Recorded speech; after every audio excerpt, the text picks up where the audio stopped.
Evangelho de Marcos, no capítulo 1, no versículo 14, diz assim: depois de João ter sido preso, foi Jesus para Galiléia, pregando o Evangelho de Deus, dizendo: o tempo está cumprido, e o reino de Deus está próximo, arrependei-vos e crede no Evangelho. Nós estamos estudando a respeito do evangelismo, e esse versículo aqui mostra de uma certa forma a forma de evangelismo que Jesus usava, o método que ele empregava para evangelizar, porque Jesus também foi um grande evangelista, um grande missionário, um grande apóstolo, um grande profeta. E a Bíblia fala aqui que o tempo de João Batista havia terminado, por isso que João Batista diz: é necessário que eu diminua e que ele cresça. Ele veio ser o arauto de Jesus, ele veio anunciar, preparar, ser o precursor do Messias. E são as mesmas mensagens que os dois pregam inicialmente. João Batista também diz: arrependei-vos, porque é chegado o reino dos céus. E aqui Jesus, depois de ser tentado pelo diabo, ao iniciar o seu ministério terreno, inicia pregando o arrependimento, dizendo: arrependei-vos e crede no Evangelho. Esse era o método do evangelismo, essa era a substância que compunha o evangelismo de Jesus: arrependimento e fé. Outra coisa que é bom sabermos para o evangelismo é que Paulo, por exemplo, depois da sua conversão na estrada de Damasco, e ele repentinamente se depara com um clarão, com uma luz, e ele encontra-se com Jesus. Então ali ele tem uma transformação extraordinária e ele é chamado para o ministério. Romanos 1,16 ele vai escrever: eu não me envergonho do Evangelho, pois é o poder de Deus para a salvação de todo aquele que crê. Por que Paulo escreveu que não se envergonhava do Evangelho? Porque naquela época o Evangelho era um motivo de vergonha e era um motivo de escândalo. E Paulo sabia que quando ele iniciasse o seu ministério, que o Evangelho seria um escândalo e uma vergonha, e seria totalmente contra a cultura atual. Por isso ele vai escrever: não me envergonhe, porque como um homem carnal, natural, ele teria todos os motivos para se envergonhar, se escandalizar, ou achar o Evangelho uma loucura. Por quê? Porque a verdade que eles criam na época de Paulo, porque a cultura estava inserida numa verdade que é totalmente contra a verdade e a cultura da Escritura. Por exemplo, para os judeus, crer que Jesus, o Galileu, filho do carpinteiro, que foi amaldiçoado numa cruz, morto e condenado por ser herege e blasfemo, crer que ele era filho de Deus, isso era um escândalo, isso era a maior das blasfêmias. Para os gregos, dizer que Jesus, aquele homem, aquele pobre desconhecido de uma terra longínqua, era o Deus encarnado, isso era uma loucura. Eles não podiam acreditar nisso. Por isso ele vai escrever em 1 Coríntios 1:22, nós pregamos o Cristo crucificado, e esse escândalo para os judeus e loucura para os gregos. Então Paulo tinha em conta que quando ele fosse abrir a boca para pregar o Evangelho, para ganhar almas, ele estaria enfrentando uma contracultura, a cultura da Bíblia, que seria a sociedade atual, a depravação do homem, a cultura, a lógica. Tudo isso seria gigante, seriam muralhas que Paulo teria que transpor para pregar o Evangelho. E nós temos que nos dar conta que nós estamos vivendo o mesmo cenário do apóstolo Paulo, porque a cultura da Bíblia, a filosofia, a política da Bíblia, é uma contracultura, uma contrapolítica, uma contrafilosofia, a do mundo e da sociedade. Então pregar o Evangelho, evangelizar, ganhar almas, não é fácil, e não é tarefa que se faz intelectualmente. Para ele ganhar os gregos, como ele ganhou, para ele ganhar aquelas pessoas no Areópago e alguns judeus e até gentios, nada menos que o sobrenatural, que o poder do Espírito Santo foi necessário para ganhar essas pessoas. E só o poder do Evangelho, debaixo do Espírito Santo, poderá convencer essas pessoas. Na última aula nós estudamos e entendemos que a salvação é a graça dada por Deus, que é conseguida pela fé. Pela graça sois salvos por meio da fé. E pela fé, nós, ao crermos em Cristo, somos salvos. A fé é um instrumento que leva a graça dada salvação. Então, para que as pessoas ímpias, pagãs e condenadas sejam salvas, precisam crer. Crendo, são salvas. Então, logo o evangelismo consiste em fazê-las crer, levá-las à fé. O que leva-as à fé? O que produz fé? Para que creiam, invoquem e recebam a graça, a salvação.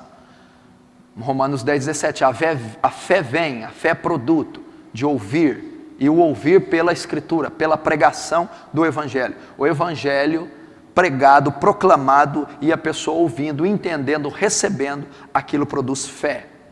E pela fé é salva. A proclamação do Evangelho. E como chegamos à fé? Como chegamos até a fé? Ouvindo o Evangelho. Mas tem outra coisa que deve acompanhar a fé, que deve acompanhar e que se entende quase como a mesma coisa: o arrependimento. É isso que Jesus disse: arrependei-vos e crede. Então, para que as pessoas cheguem à fé, elas devem se arrepender dos seus pecados. E às vezes acontece quase que simultaneamente, né? Fé e arrependimento, arrependimento e fé. Mas a pessoa, quando ouve, se arrepende e crê. Então, para que elas cheguem à fé, elas têm que se arrependerem. Se arrependerem do quê? Todo ímpio é inimigo de Deus, é filho da ira, por natureza. Anda segundo o príncipe da potestade do ar, dos filhos, que opera nos filhos da desobediência. É inimigo de Deus, faz a sua própria vontade, anda no seu desejo, é corrupto por natureza, filho da ira. Ele deve se arrepender, mudança de pensamento, mudança de coração. Coloca aí, arrependimento, mudança de pensamento, mudança da vontade, mudança da disposição do coração. Isso é o arrependimento. E quando uma pessoa se arrepende, ouvindo o Evangelho, ela é levada à fé. E se ela é levada à fé, ela invoca o nome do Senhor e ela recebe a graça, salvação. Então a conversão é evidenciada, ela se inicia, e a conversão é o mesmo que a salvação, que leva à salvação, através do arrependimento e da fé. Quando eu me arrependo e creio, recebo a graça, salvação. Então o objetivo do evangelismo é levar as pessoas à fé, porque pela fé todo aquele que crer será salvo. É levar a fé. O que produz fé? A pregação do evangelho. Mas o que também leva a fé? O arrependimento. E o evangelho anunciado, proclamado, o evangelismo deve consistir então em levar as pessoas ao arrependimento e à fé. Porque quando se arrependem da sua prática mundana, da sua maneira de pensar, da disposição do seu coração, quando se arrependem do seu estilo de vida pecaminoso, reconhecem a sua significância, quando se arrependem e creem, lançam o seu desespero, lançam a sua condenação, lançam a sua esperança, aliás, em Cristo, elas são salvas. Então o objetivo do evangelismo, todo evangelista, todo pregador num púlpito, todo pregador na rua, todo evangelismo coletivo, missões, consistem em levar pecadores ao arrependimento e à fé. Foi isso que Jesus disse. O tempo está cumprido, o juízo vai vir, a ira de Deus vai se manifestar, o fim chegará. Como nos salvaremos? Arrependimento e fé. Arrependam-se e creiam no Evangelho. Então, essas coisas produzem a salvação. Então, eu posso dizer que uma pessoa que se arrependeu e creu, ela se converteu, ela está salva. Ou está se convertendo e está iniciando a salvação. Qual é a evidência? Quando ela se arrependeu dos seus pecados, convencida pelo Espírito Santo, mediante a proclamação do Evangelho, e ela é levada à fé, ela então se converteu, está se convertendo, ela então é salva, está sendo salva. Então nisso consiste, toda vez que você pregar o Evangelho a um não convertido, a um ímpio, a um ignorante, ou aquele que professa uma religião pagã, toda vez que você pregar, você tem que levar o pecador ao arrependimento e à fé. Só dessa maneira ele será salvo. Só dessa maneira ele será convertido. Se ele arrepender, uma mudança, não apenas agregar uma religião, não apenas envolver-se num trabalho eclesiástico, não apenas submeter-se a uma doutrina, e isso consiste no externo, religiões, ritos. A conversão ocorre quando há uma alternação, quando ele passa a odiar o que amava. Não é deixar de fazer, é odiar, disposição de coração. E amar o que ele odiava, as coisas de Deus. Então, logo eu entendo que todo homem que diz cristão, mesmo que deixou certas coisas, mas ainda as ama, ele não converteu. E todo aquele que diz cristão, que faz as coisas de Deus, mas não as ama, as faz aborrecendo, ele não converteu. Não ocorreu uma conversão, porque ele não se arrependeu com frutos e não creu com obras, porque Tiago vai dizer isso. Então esse é o nosso objetivo. Lembre-se todas as vezes que proclamar o Evangelho a uma pessoa, a um púlpito ou uma multidão, você deve levá-las debaixo da proclamação do Evangelho e da ação do Espírito, deve levá-las ao arrependimento e à fé. Mas, agora, por que a maioria não se arrepende e nem crê e nem vem a ter fé? Por que que muitas pessoas são fracassadas no evangelismo? Porque a maioria não se arrepende, uma mudança da disposição do coração, uma transformação, e nem é levada à fé, evidenciada por frutos. Por que que as pessoas não têm se convertido de verdade? Por que que os grupos evangelísticos, missões, individuais ou coletivas, não têm levado as pessoas a crer e nem a se arrepender? Porque há tantos grupos evangelísticos, de adolescentes, evangelismo com adolescentes, evangelismo em praças, folhetos, porque não resultam em nada?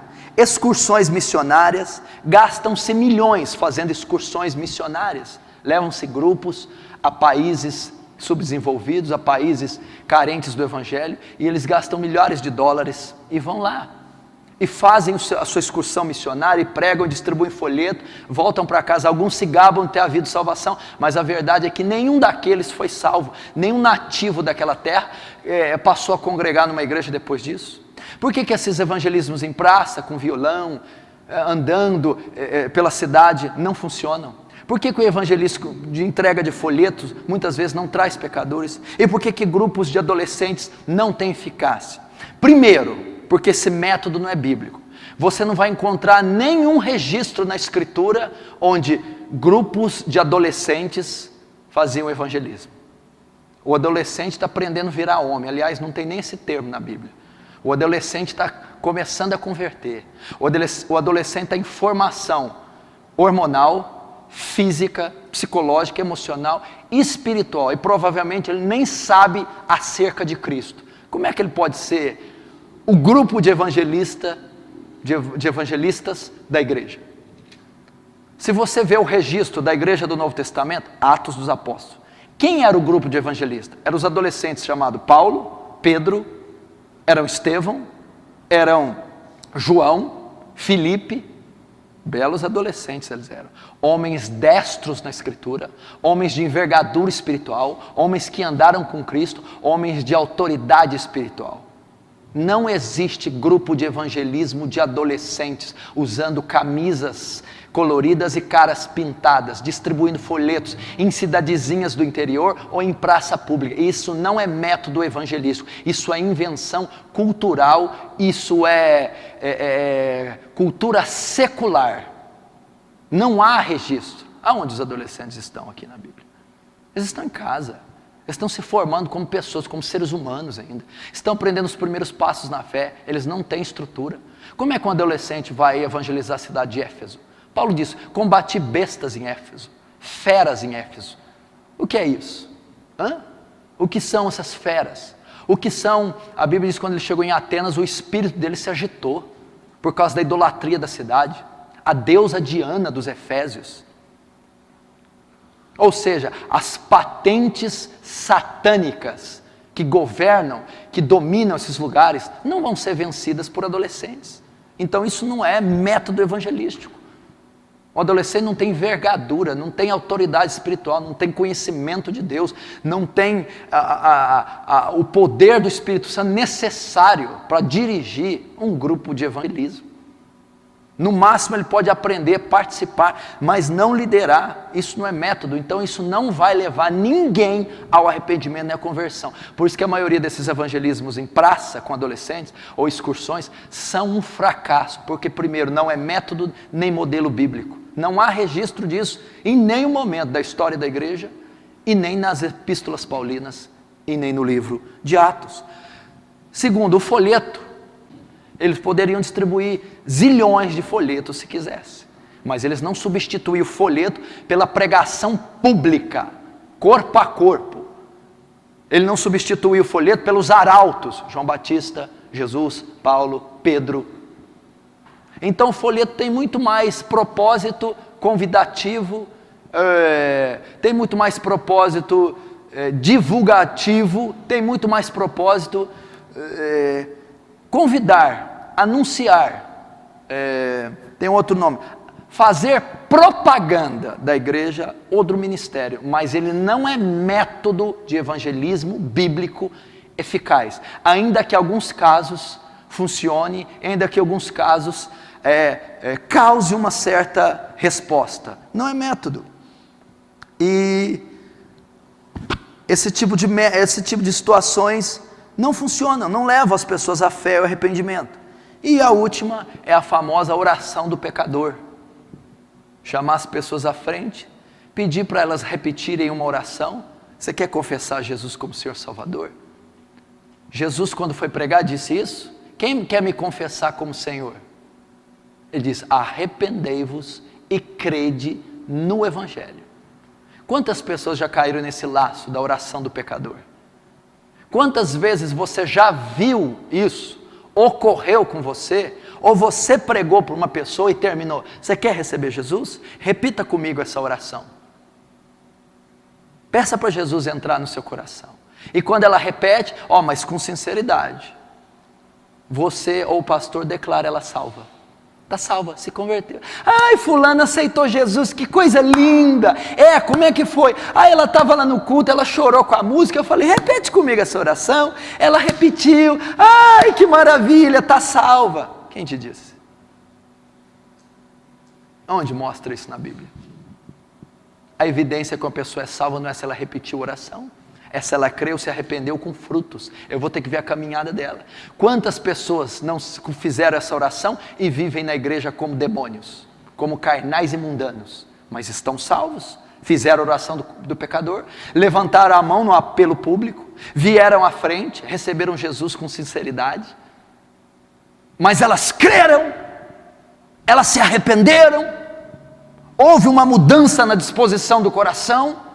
Elas estão odiando as práticas carnais do mundo, estão amando a justiça de Deus? Não, então elas não estão salvas e nunca se converteram. Elas creram de fato na suficiência do sacrifício de Jesus? Creram, elas professam fé em Jesus. A Bíblia diz que a fé sem obras é morta. Todo aquele que diz estar nele, deve andar como ele andou. Fruto, evidenciando a fé. Agora elas creem, elas professam, elas repetiram a oração, mas vivem como ímpios. Não se converteram.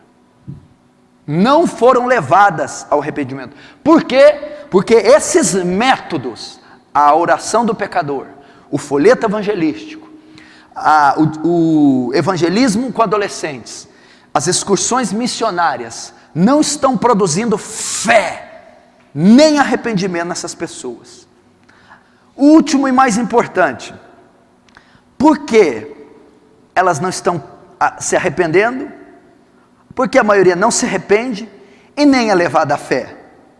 Por quê?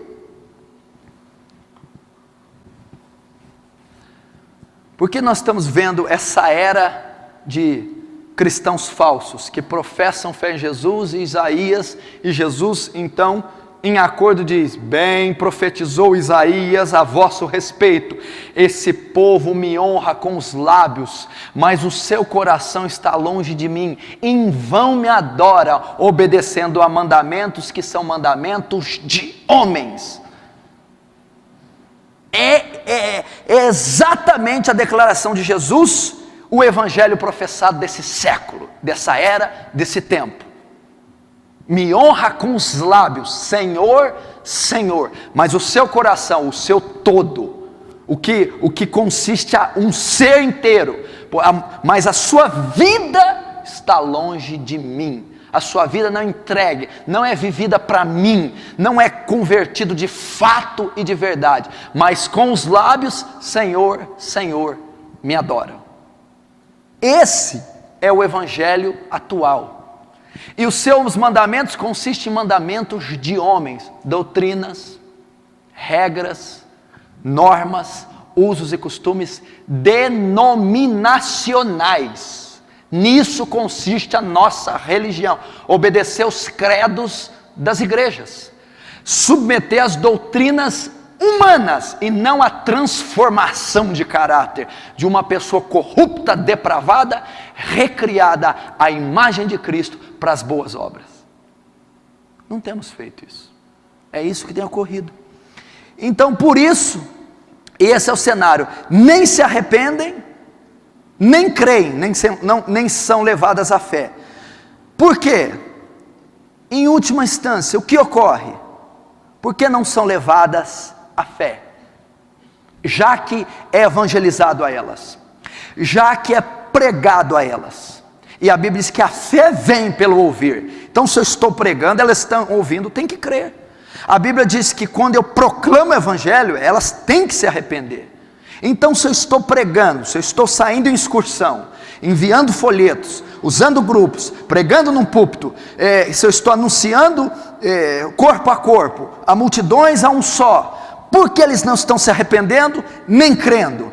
Primeiro, pelo método que não é bíblico. Segundo, pela substância que consiste a sua pregação, pela substância do que está sendo levado.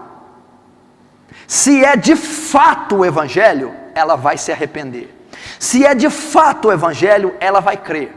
Se é de fato as escrituras autênticas, interpretadas como elas devem ser, debaixo da unção do Espírito, elas vão se arrepender. Se é de fato explicado, discorrido, interpretado, como Filipe fez ao eunuco, as escrituras verdadeiras, elas serão levadas ao arrependimento e à fé.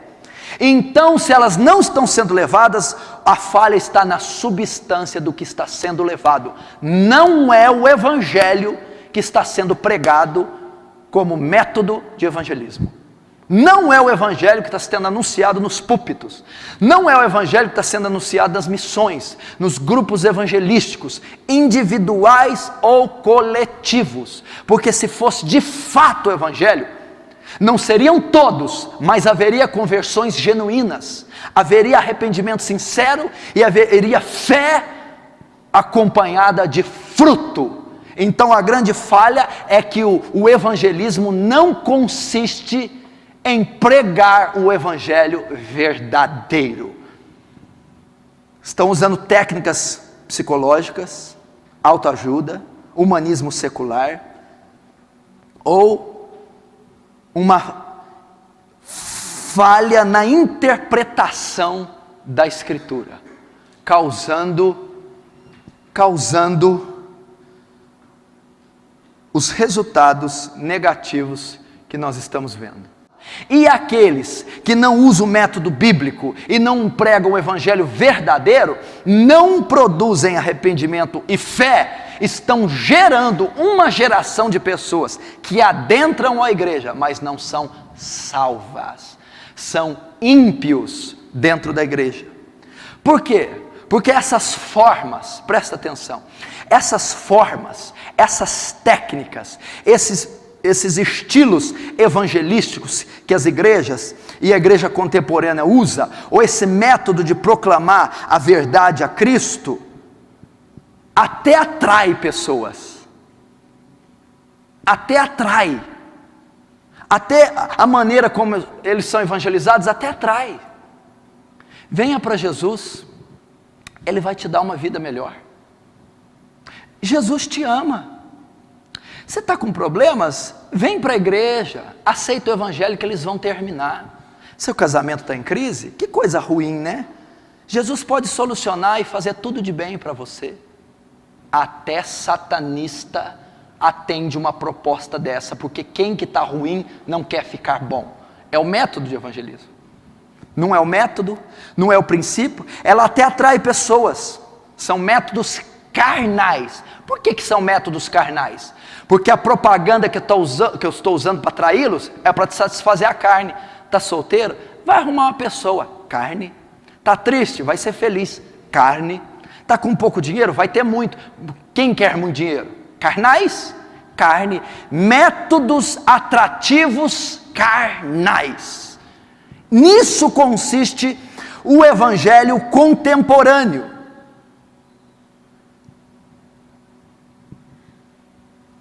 Nisso consiste. Então elas vêm, elas se batizam, fazem a oração do pecador, entram em algum cargo da igreja e nós as declaramos salvas. E por que elas são salvas? Porque repetiram a oração, ou porque mudaram algum hábito exterior, ou porque se batizaram. Mas elas não foram levadas à fé, nem ao arrependimento. Por quê? Porque o método que eu usei para trazê-las não foi a proclamação do evangelho, foi uma técnica carnal de autoajuda e bem-estar, que todo ímpio que passa dificuldade vai aceitar.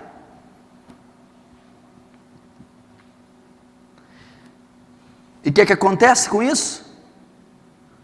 Mateus 23, 18. Ai de vós, escribas, fariseus e doutores da lei, que percorrei o mar procurando um prosélito, para fazer um prosélito, e o tornais 2 vezes mais filhos do inferno. É isso que o nosso evangelismo moderno, contemporâneo, está fazendo com os pecadores. Eles já estavam perdidos, condenados na ignorância, mas ao anunciar esse falso evangelho, ao usar essa técnica carnal e dar a ele uma falsa segurança: ó, você está salvo porque se batizou, fez a oração do pecador, ou porque está congregando conosco, mas não há evidência da conversão dele, porque ele não se arrependeu, mudou o coração e nem creu com frutos. Nós então estamos fazendo 2 vezes mais condenados, 2 vezes mais filhos do inferno. E por causa desse método de evangelismo, o que nós temos? Centenas e dezenas e milhares de ímpios dizendo que são cristãos. Dizendo que são cristãos. Dizendo que são salvos. E não são.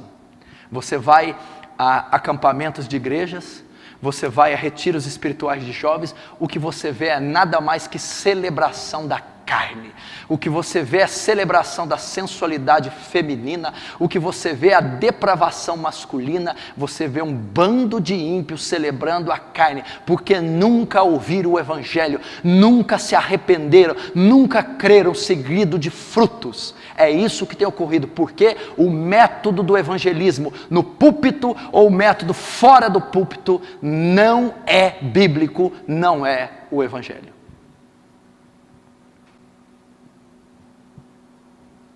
Ímpios dentro da igreja, ímpios que nunca se arrependeram, nunca creram e nunca se converteram. Como eu sei?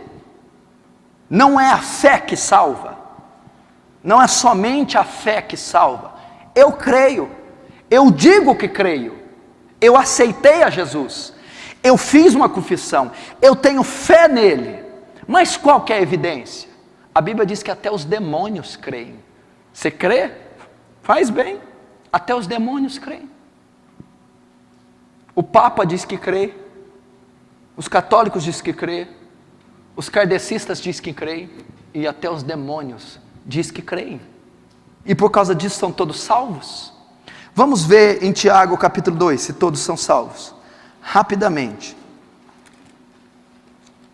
Melhor, eu abro, você só anota, para ficar mais fácil. Tiago capítulo 2, o que diz? Veja só, no versículo 18, mas alguém dirá, tu tens fé e eu tenho obras, mostra-me essa tua fé sem obras, e eu com as obras te mostrarei minha fé. Crês tu que Deus é um só? Fazes bem, até os demônios creem e tremem. Olha só, tem uma coisa aqui que nem vocês andam fazendo. Os demônios creem e tremem. Tem gente que crê e nem treme.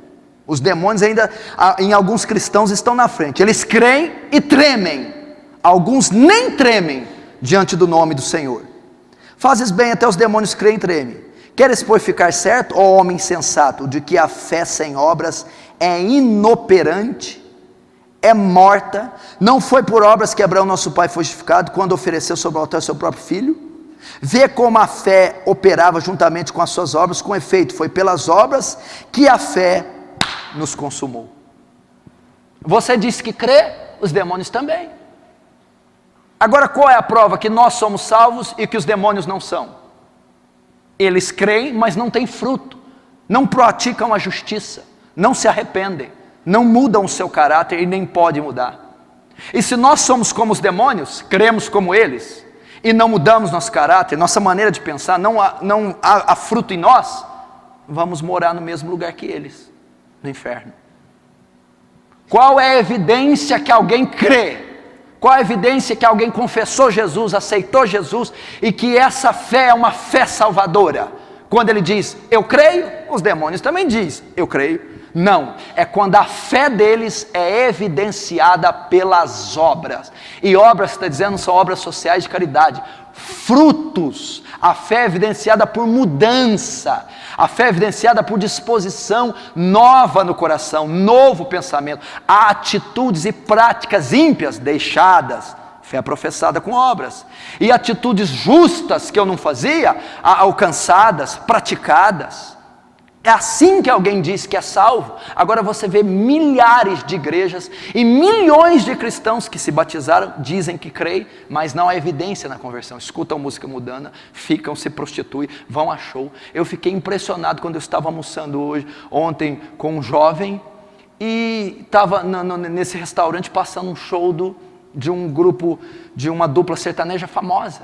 Ele me disse assim,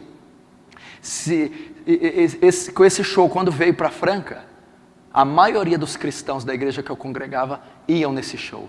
E se eu não me engano, até pastor ia nesse show dessa dupla sertaneja jovem que está estourando aí agora. E iam para lá. E não tinha a menor diferença do ímpio. Mas dizem que creem, se batizaram, receberam Jesus um dia, confessaram Ele publicamente. não foram levados ao arrependimento e à fé, porque a maneira com que foi evangelizado não foi bíblica. Eles não ouviram o evangelho. Arrependei-vos e crede no evangelho. Essas pessoas nunca se arrependeram e nunca creram, por isso nunca se converteram e não estão salvas. São ímpios dentro da igreja. E Jeremias chega ao ponto de dizer: o meu povo, o Israel, os cristãos da atualidade estão fazendo coisas piores que os ímpios. Porque eu conheço ímpios moralmente, socialmente, familiarmente, muito melhor que alguns cristãos depravados, que se dizem cristãos. Tiago diz isso. Veja o que é a vida deles. Se você está em Tiago, volta para Tito. Veja o que é a vida deles, no que consiste. Tito é atrás de Hebreus, Filemão, Tito. Anote 1,16. Você anota Tito 1,16. Olha o que diz deles. Tito 1,16. No tocante a Deus, professam conhecê-lo, entretanto o negam por suas obras. É por isso que são abomináveis, desobedientes e reprovados para toda obra. Olha aqui, professam que o conhecem, professam que creem, professam que são convertidos, professam que são salvos. Isso é suficiente para Deus? A confissão pública, o batismo nas águas, tomar a santa ceia, fazer a oração do pecador, se dizer convertido, eles faziam tudo isso. Tito está dizendo, Paulo a Tito, professam que o conhecem, mas qual que é a evidência que eles não são salvos, ou que eles seriam? Está aqui, ó. Entretanto, o negam por suas obras, o negam por sua conduta, o negam pela sua maneira de pensar, o negam pela sua forma de viver, pelo seu estilo de vida. Não são salvos. E ele diz, e por isso que são abomináveis, desobedientes, e olha o resultado, se são salvos ou não, reprovados, não aceitos, não salvos. Isso é muito forte. Agora você anota aí Mateus 7, 21. Mateus 7, 20 e 21, só anota.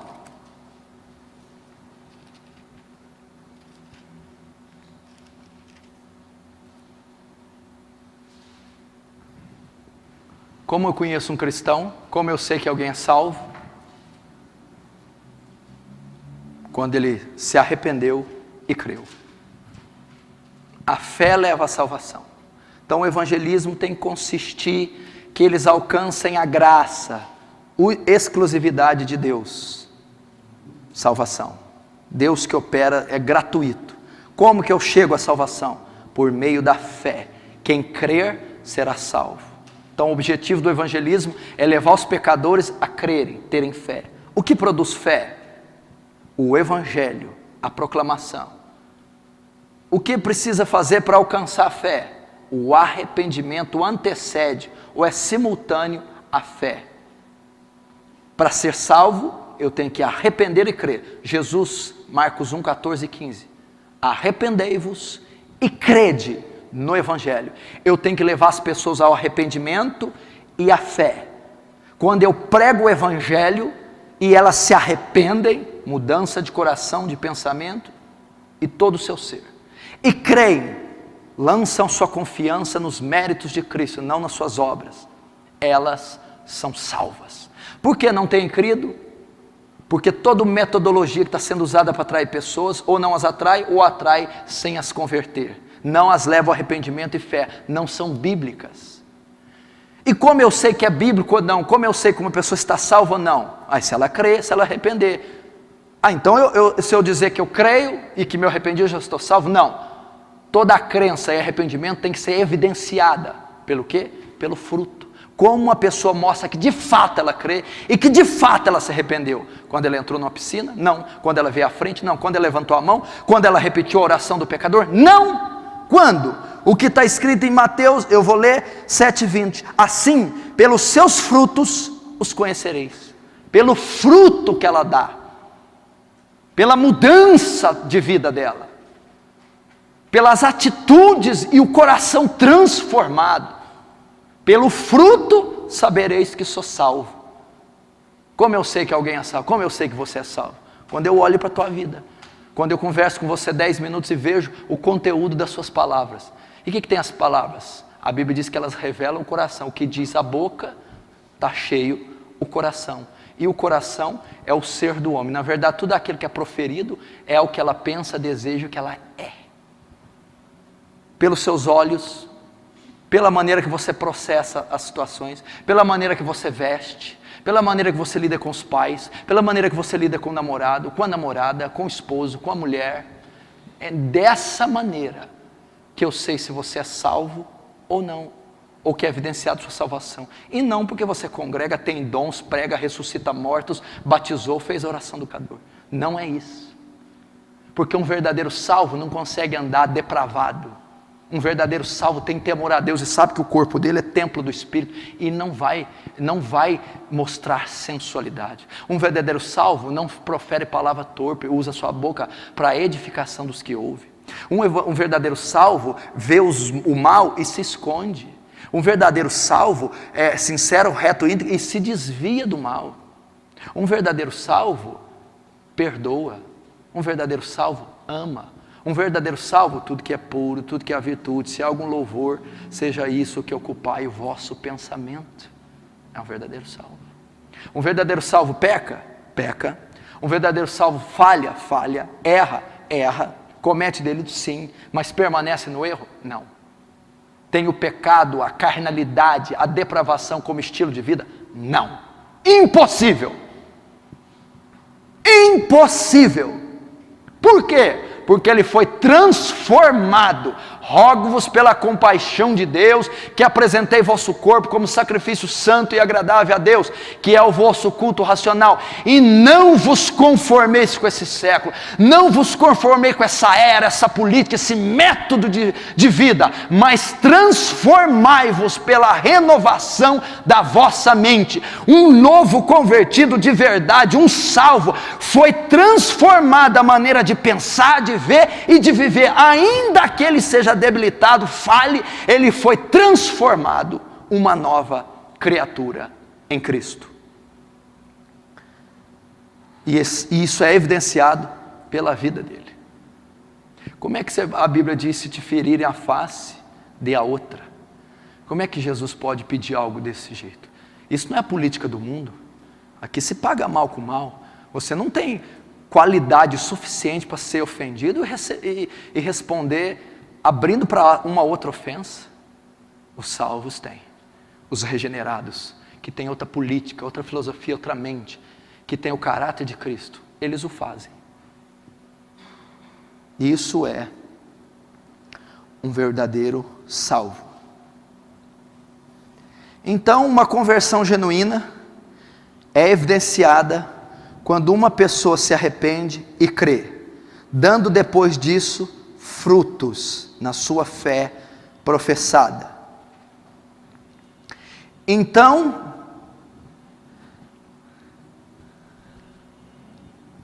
isso não ocorre porque, como eu escrevi aqui, eu vejo um problema na substância, no conteúdo do que se prega. O método evangelístico é qual? Jesus te ama. Jesus tem um projeto maravilhoso para a sua vida. A segunda igreja que eu congreguei, toda a pregação do pastor principal consistia em: Deus tem um projeto maravilhoso para a tua vida. Deus tem um projeto. Ele pregava um domingo sim, um domingo não, isso. 7 anos eu ouvi: Deus tem um projeto maravilhoso na sua vida. Esse é o método de evangelismo.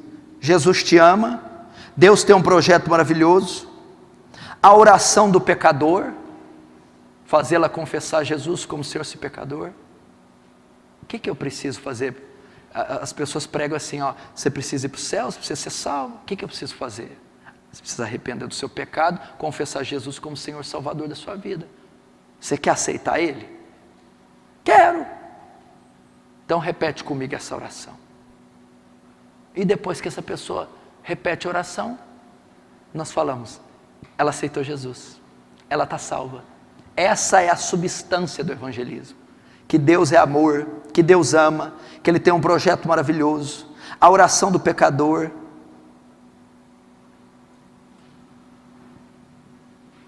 Agora me diz uma coisa, quando você diz uma pessoa que Jesus a ama, você está levando ela a se arrepender e a crer? Porque é isso que leva à salvação.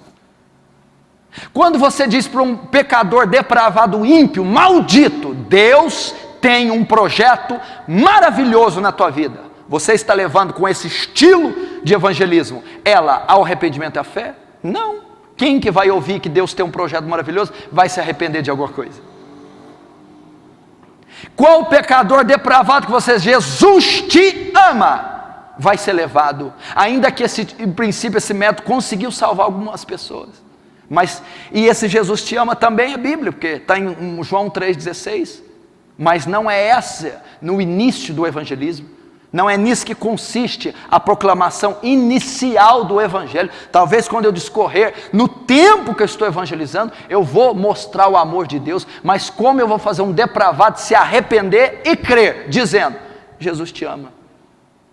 Jesus tem um plano na sua vida, um projeto maravilhoso. Repete comigo essa oração. Ou dizer para ele, você está mal? Vai ficar bom. Eu falar que alguém está mal, ficar bom, não leva ao arrependimento. Deus vai te dar uma vida melhor, vai abrir uma porta de emprego, vai curar suas enfermidades.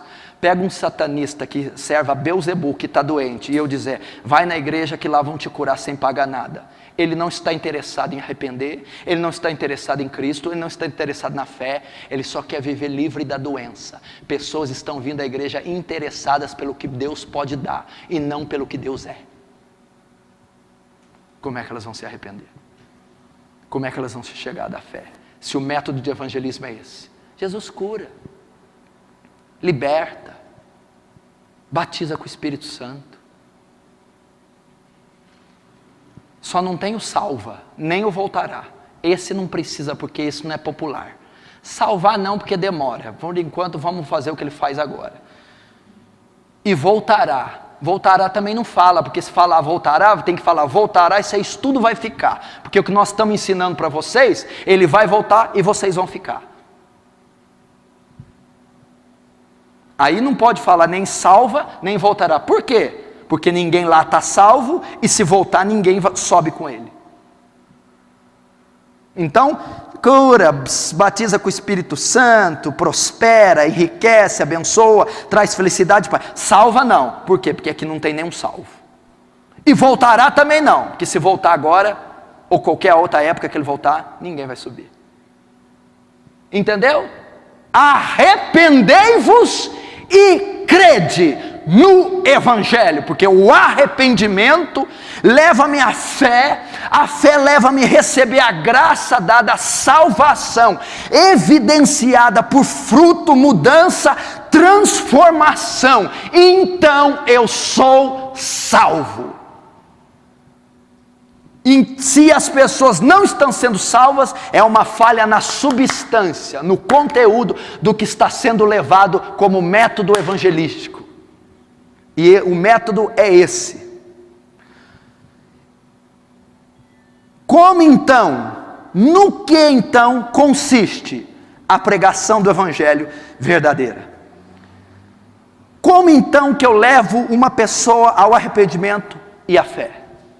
Qual é a substância, já que não é essa? Jesus te ama, tem um projeto lindo, faz a oração do pecador, e se elas vêm e são atraídas, são carnais e não são salvas. Como então, o que é que eu preciso saber quando eu for evangelizar um contra um, num púlpito, numa missão ou num grupo evangelístico? No que consiste a pregação que leva ao arrependimento e à fé? Vamos ver.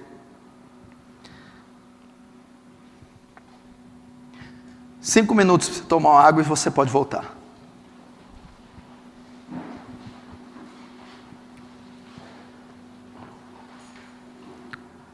Então, no que consiste? Qual a substância do evangelismo bíblico? Como eu devo abordar uma pessoa? Pregar? Como deve ser a pregação para levar alguém ao arrependimento e à fé?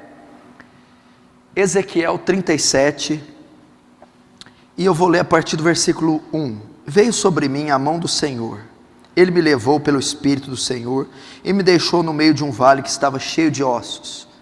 Ele me fez andar ao redor deles, eram muito numerosos na superfície do vale, estavam sequíssimos. Então me perguntou: filho do homem, acaso poderão reviver esses ossos? Respondi: Senhor Deus, tu sabes. Disse-me ele: profetiza estes ossos e diz-lhes: ossos secos, ouvi a palavra do Senhor.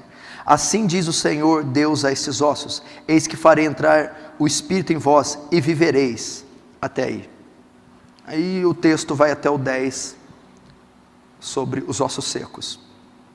Esse texto de Ezequiel 37, o Paul Washer gosta de usar ele muito como evangelismo e como pregação pública do evangelho a pecadores. O que ele menciona esse capítulo? Aqui é a condição de Israel, fala do exílio babilônico, né? E as promessas de Deus acerca de Israel. E eles estavam como ossos secos. Eles são o Israel perdido, morto, frio, e Ezequiel, o arauto, que ia proclamar a mensagem vivificadora a eles. E para nós é um tipo também do evangelismo, e tipifica Ezequiel como o pregador, como o evangelista, o missionário, e os ossos secos como as nações perdidas, os corruptos, os pecadores. E ao profetizar, a exposição da mensagem, o Espírito é enviado, aqueles ossos se juntam, formam um corpo e enchem do Espírito e são revividos. Assim é conosco, quando pregamos o Evangelho a pecadores, eles se arrependem, creem, convertem-se, o Espírito os regenera e eles tornam a vida. Eles, como diz o apóstolo Paulo, Ele nos vivificou estando nós mortos nos nossos pecados e ofensas. Quando se ouve o Evangelho, o Espírito vem e transforma aquele pecador, ele é vivificado, ele de morto passa a vivo. Então vamos ver um pouco no que consistia esse ministério de Ezequiel, no que consiste o evangelismo. Veio sobre mim a mão do Senhor e Ele me levou pelo Espírito do Senhor e me deixou no meio de um vale que estava cheio de ossos.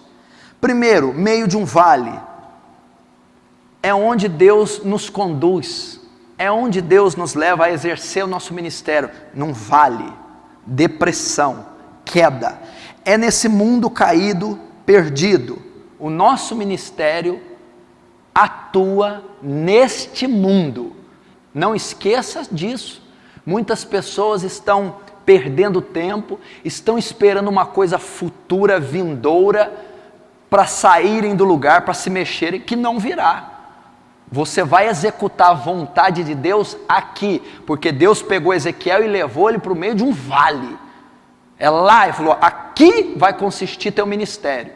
Então você obedece a Deus enquanto vivo, e esse vale é a terra. Aí Jesus vai dizer, devemos fazer a obra daquele que nos chamou enquanto é dia, vale, esse mundo caído, porque vem a noite, o final dessa era terrena, onde ninguém mais pode trabalhar, onde será tarde demais você executar. Então Jesus diz, não peço que os tire do mundo, mas que os livre do mal.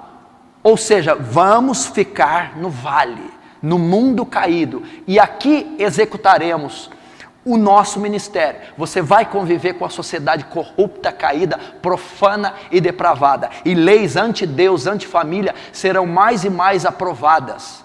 Vale, foi lá que Deus conduziu a Ezequiel. Deus vai te levar para os valados, Deus vai te levar para os becos, Deus quer que você esteja constituído em buracos, em favelas, onde há degradação, depravação, onde há corrupção, porque você é sal e você é luz.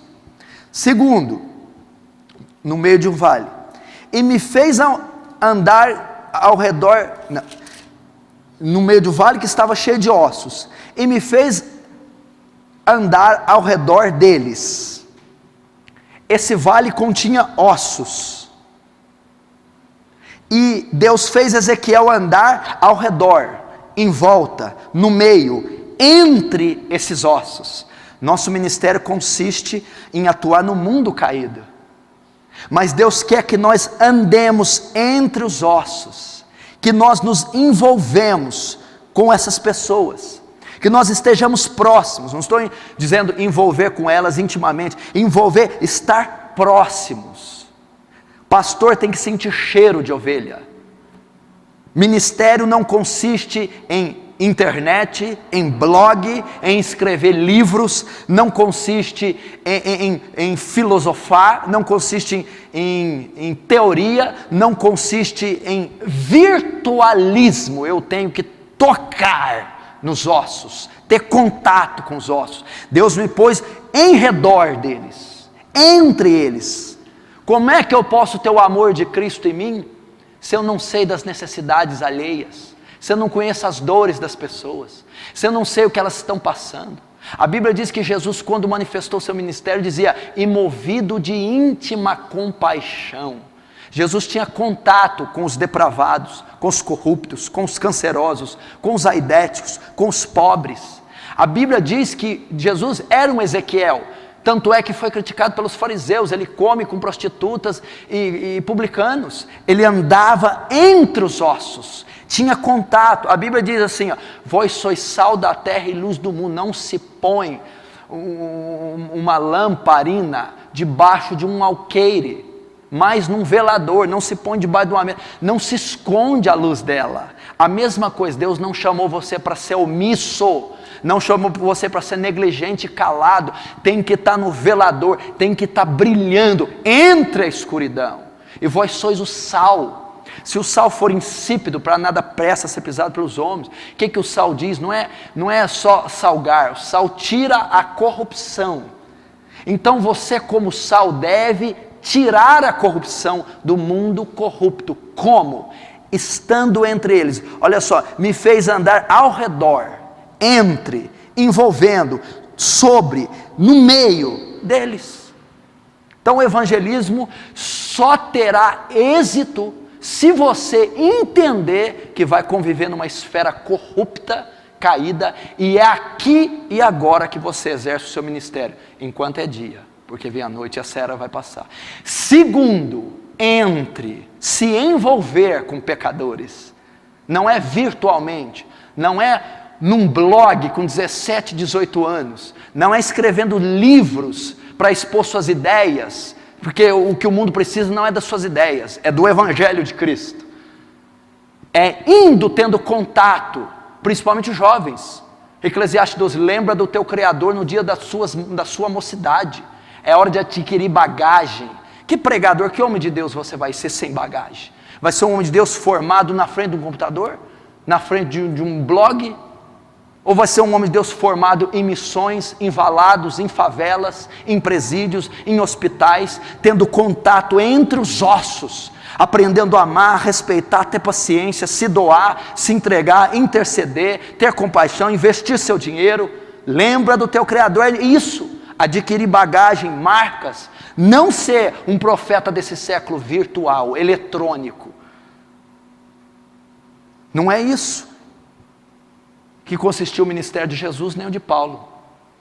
Esse povo quer imitar tanto os heróis da fé, quer imitar tanto os antigos, quer imitar tanto Cristo, mas não faz o que Cristo fez. O Filho do Homem não tem onde reclinar a cabeça, o Filho do Homem está com publicanos e pecadores, o Filho do Homem no meio do lixo, no meio da depravação. O apóstolo Paulo morreu sem ninguém, sem nada, em açoites, em prisões, marcas e autoridade. Nisso consiste o ministério.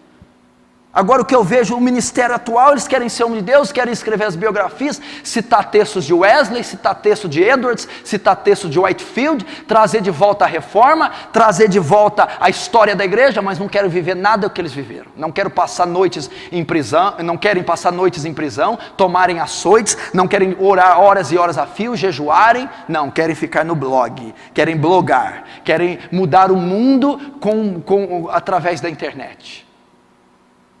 Eu não estou dizendo que não é um meio para Deus alcançar as pessoas, não estou dizendo, eu estou dizendo que é o meio para Deus alcançar, é um dos meios para Deus alcançar, mas Ele vai alcançar através do que tiver conteúdo, e não qualquer coisa parafraseada, transcrita, sendo repetida, mas sim vivida.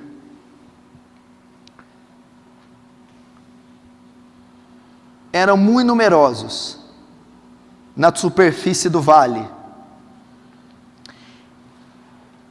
eram muito numerosos.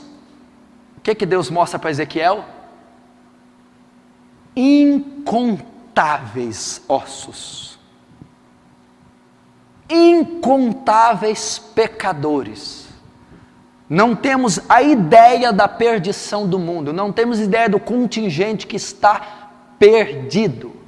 Se nós formos olhar os milhões e até bilhões que não conhecem a Cristo e estão em total perdição, o que dirá dos que dizem que conhecem, que o professam, mas nunca foram de fato convertidos? Esta era a visão de Ezequiel. Muito numerosos, muitos ossos. Então nós temos que ter em mente que são almas incontáveis. Quando Jesus foi e diz: veja os campos, olha as searas, vede os campos brancos estão, está madura a seara. E depois ele vai dizer: grande é a seara, mas poucos são os ceifeiros. Rogai ao Senhor da seara para que envie ceifeiros. Essa é a atual condição da humanidade. Então, em vez de ficar fazendo somas, blogs e artigos e coisas, deveria se chorar pelo estado da humanidade depravada, corrupta, cega, morta nos delitos. E são números incontáveis de ossos, de almas perdidas.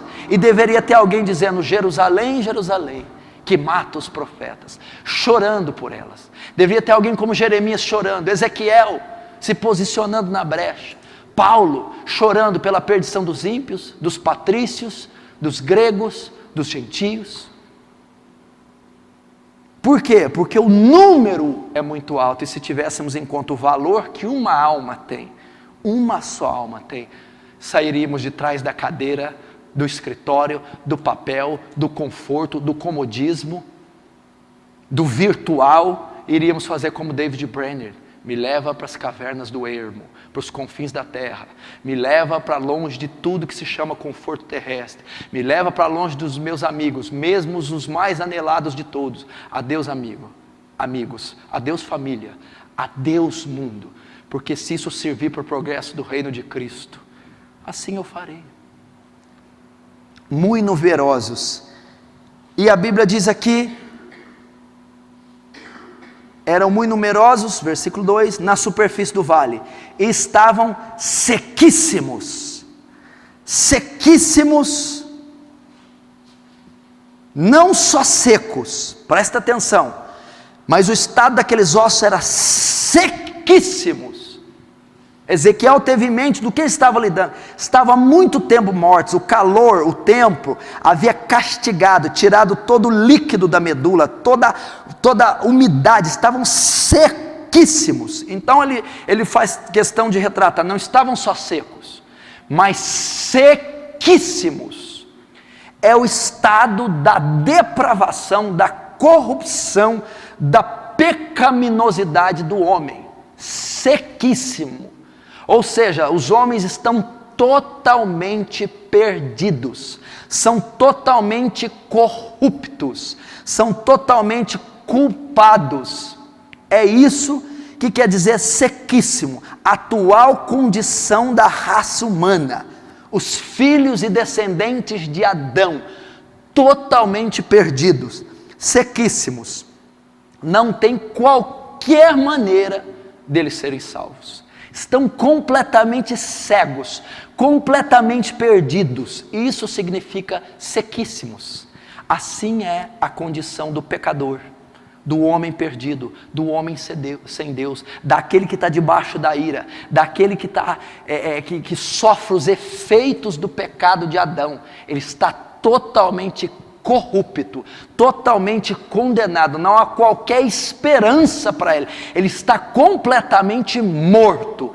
Isso é sequíssimo, morto nos delitos e nas ofensas. Aí Deus vai perguntar algo a Ezequiel no versículo 3, então me perguntou, filho do homem, Ezequiel, acaso poderão reviver estes ossos? Respondi, Senhor Deus, tu o sabes. Aí essa escritura vai revelar qual é o único agente que pode fazer os ossos reviverem. Qual a única força que pode alcançar pecadores? Qual a única maneira de salvar, já que nosso evangelismo é tão fraco, não conseguimos salvar um parente, uma mãe, um filho, um pai, um pecador, um colega de trabalho, de escola, um vizinho. Uma missão, muitas vezes não se tem resultado. Por quê? Porque ele pergunta, filho do homem, pode esses ossos reviver? Ezequiel diz, tu sabes. É como se estivesse dizendo assim, Ezequiel, como poderiam esses ossos reviverem? Como poderiam esses pecadores depravados e corruptos serem salvos? Como eles poderiam ter alguma chance? Ezequiel vai dizer, tu sabes, só o Senhor tem esse poder. É isso que quer dizer. Como esses ossos poderiam reviver, dado o estado que estão sequíssimos? Ezequiel diz, só o Senhor, só o seu poder, só o teu Espírito pode revivê-los. É isso. E aqui Ezequiel está transferindo a responsabilidade para Deus e está nos ensinando a obra da salvação no seu evangelismo.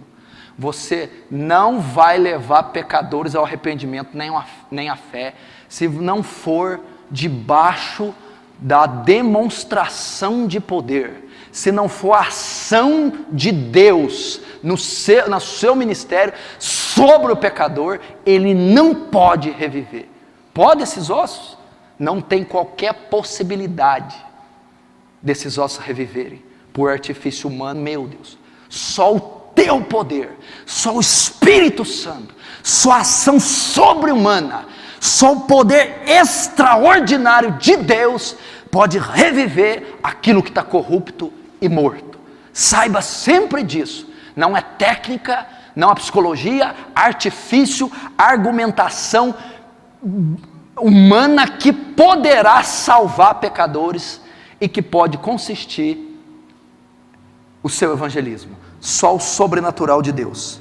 Aí Deus vai responder, como se Deus dissesse, está certo, é a minha soberania, é o meu poder. Aí ele vai dizer, e disse-me Deus, profetiza a estes ossos, e diz-lhe, ossos secos, ouvi a palavra do Senhor. Aí o que Deus responde? Ezequiel, sim, só eu posso salvar, só eu tenho poder para transformar. É uma obra que compete ao Espírito Santo, é uma obra que é sobre-humana. Perfeito. Mas eu vou usar você como o meu canal para salvar. Eu vou usar você com a proclamação da mensagem. E quando você proclamar, o meu Espírito trabalha nesses ossos. Só eu posso salvar, sim. Só o sobrenatural, só o poder divino, sim. Mas mediante a proclamação da minha palavra dos seus lábios. E aqui então começa a pregação. Disse ele, profetiza esses ossos, ide e pregai o evangelho a toda criatura da terra. Profetiza. Eles vão reviver pelo meu poder, sim. O meu sobrenatural, sim. O meu Espírito os regenerará, convencerá, transformará e salvará. Essa obra depende única e exclusivamente de mim, sim. Agora, para que isso ocorra, profetiza. Ide e pregai a todo o osso seco da terra. É na pregação que eles serão salvos. Então Ezequiel vai pregar. E o que vai levar a obra sobrenatural salvá-los? Arrependimento e fé. Arrependimento e fé. Então agora Ezequiel vai fazê-los reviver, se eles arrependerem e crerem. Então, filho do homem, profetiza e diz: ossos secos, ouvi a palavra de Deus. Assim diz o Senhor. Perfeito. Agora vai começar a pregação. Como se prega um osso seco? Como se faz um osso seco se arrepender? Como faz um osso seco crer? E assim ter o sopro do Espírito e eles reviverem, sendo salvos. Primeiro, o que consiste ser osso seco? Corrupção, pecado, condenação. Isso entende-se, isso compreende osso seco. Agora, como eu vou um osso seco e digo: osso seco, Jesus te ama. Vai levar o osso seco ao arrependimento? Ah, eu sou seco? Quer dizer que Jesus me ama eu sendo doente, enfermo? Não, não, não. Ser seco significa depravado, corrupto, imoral, adúltero, mau. Ah, Deus me ama sendo corrupto, adúltero, mau e perverso? Que bom. Então não é assim que se faz um osso seco reviver, dizendo que Jesus o ama, dizendo que ele tem um projeto maravilhoso. O que vai levá-lo então ao arrependimento e à fé? Todo osso seco não sabe que está seco, não sabe que é condenado, não sabe que é depravado. Então, como ele vai se arrepender se eu te dizer: do jeito que você está, Deus ainda te ama. Não só não vai levá-lo ao arrependimento, como vai fazê-lo continuar no estado que está. Mas se eu estou tudo assim e ele ainda me ama, então não necessita mudança alguma em mim. Se eu dizer que Jesus ama, vai trazer conforto a ele. Então como é que se prega para levar ao arrependimento? Dizer, Romanos 3, 23, todos pecaram e destituídos da glória de Deus estão. Romanos 6, 23, osso seco, o salário do pecado, o estilo de vida que você vive, é a morte. É assim, eu vou mostrar para ele a depravação que ele se encontra, para que ele venha se arrepender. É nisso que consiste o Evangelho, a um pecador. Eu vou levá-lo a ver como ele vai se arrepender se ele não sabe que precisa se arrepender. Se ele não vê falhas e dolos nele.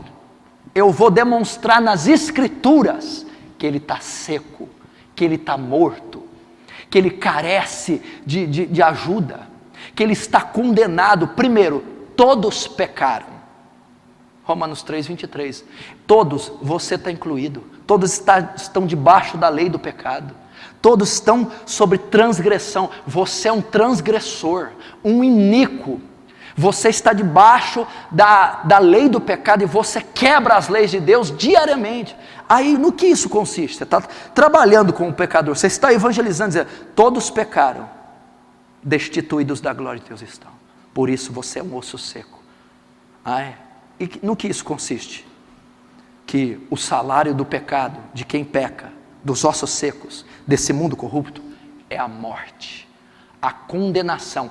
Esse pecado, osso seco, ímpio, leva à condenação, leva ao juízo de Deus, à violenta ira de Deus. Olha o processo do evangelismo.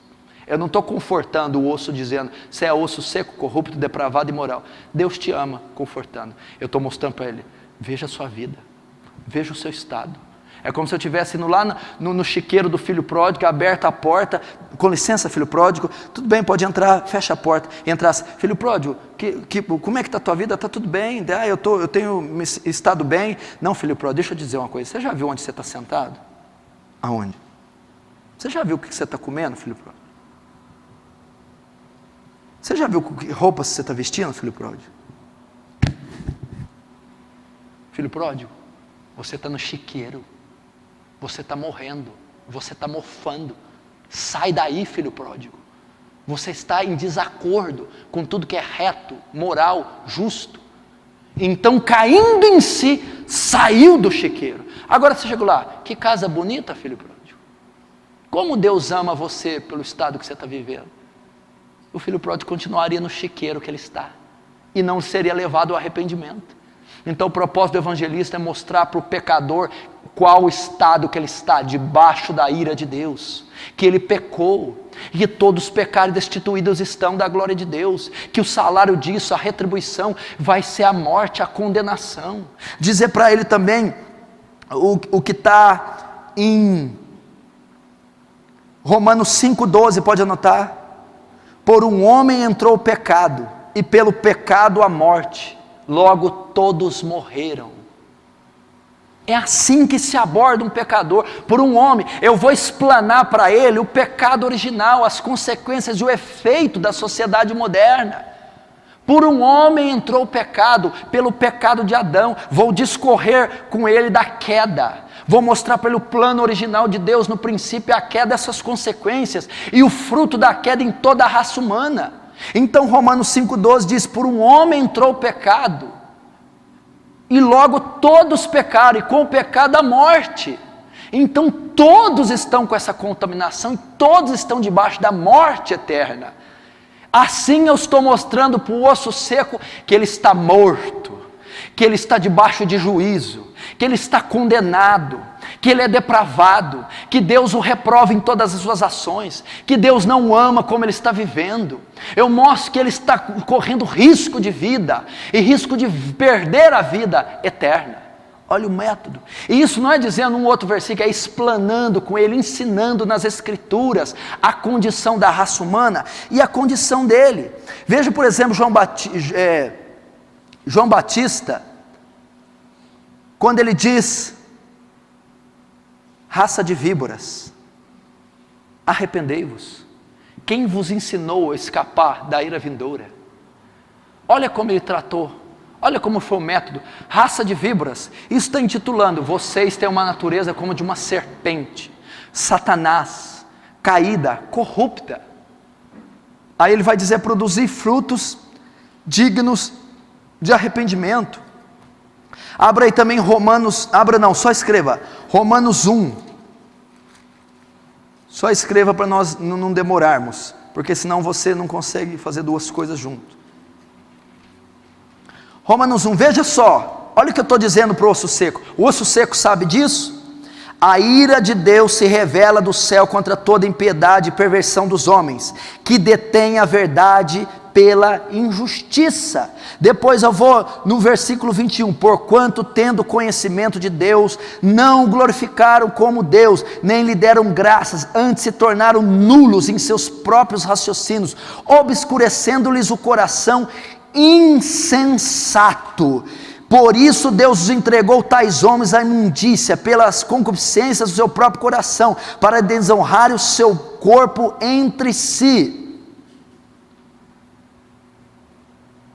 Depois ele vai dizer no 29, olha aqui, no 28, e por haverem desprezado o conhecimento de Deus, o próprio Deus o entregou a uma disposição mental reprovável, para praticar coisas inconvenientes, cheios de toda injustiça, malícia, avareza, maldade, possuídos de inveja, homicídio, contenda, dolo, malignidades, sendo difamadores, caluniadores, aborrecidos de Deus, insolentes, soberbos, presunçosos, inventores de males.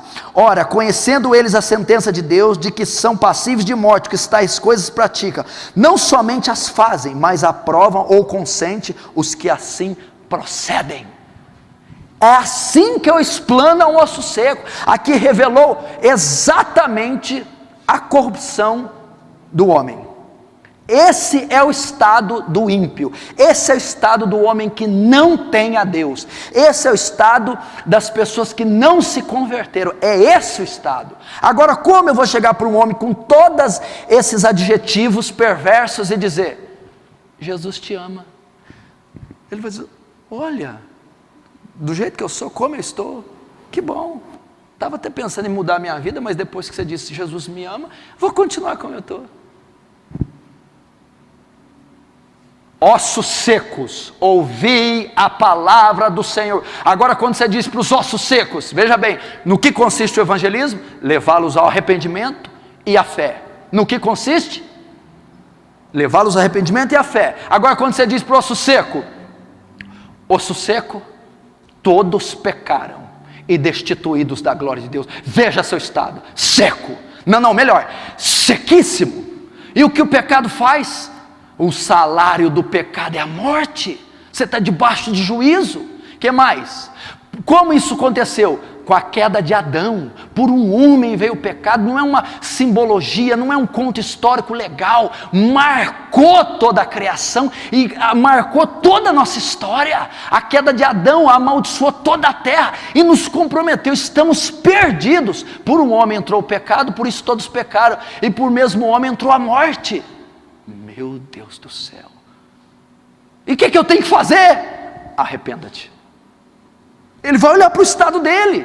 Você vai pregar ele. Se o Espírito Santo acompanhar a sua mensagem, ele vai confirmar a mensagem. E ele vai dizer, eu sou pecador. Meu Deus, eu estou sujo. Ele vai sentir convicção do pecado. E depois ele vai ouvir, arrependei-vos e crede no Evangelho. Ele é levado ao arrependimento.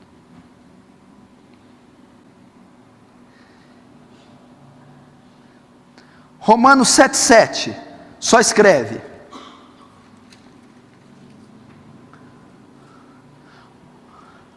Olha o que está escrito. Que diremos, pois? É a lei pecado? De modo nenhum. Mas eu não teria conhecido o pecado, senão por intermédio da lei. Pois não teria eu conhecido a cobiça, se a lei não dissera, não cobiçarás. Não havendo pecado, não havia lei. Eu não conhecendo a lei, não conhecia o pecado, mas ao ouvir a lei, despertou-se o pecado em mim, e eu conheci, quando eu ouvi não cobiçarás, eu vi que invariavelmente eu cobiçava. Então tá, vamos lá, qual que é o propósito do evangelismo? Levar as pessoas primeiro ao arrependimento. Arrependimento do quê? Sem conhecer a lei, eu não conheço o pecado. Se eu não conheço o pecado, não posso me arrepender do pecado. Então, o evangelismo consiste em mostrar às pessoas quão pecadoras elas são, para que se arrependam. Agora, o que acontece? Por que não se arrependem? Por que não creem? Porque estão dentro da igreja ímpias, porque não ouvem sobre o seu pecado, não ouvem o evangelho que leva ao arrependimento, não ouvem da depravação do homem, da corrupção, do quão vil e perverso é um pecador, e se ele não ouve, ele não vai conhecer o que é pecado, e se ele não conhecer, não vai se arrepender, não vai crer, e não será, e não é salvo. Então é nisso que consiste, discorrer.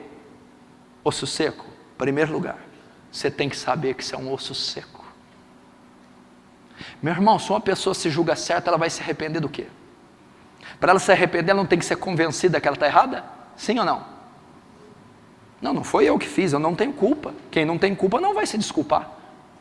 Agora, quando discorrendo as escrituras, mostrando de Adão, os profetas, no livro de Romanos, nas pregações de Jesus, mostrando que aquela pessoa se fez inimiga de Deus, que ela está debaixo de condenação, que ela é seca, sequíssima, ela então, se for convencida pela pregação, a disputa das escrituras e a influência do Espírito Santo, ela pode ser convencida do pecado e se arrepender.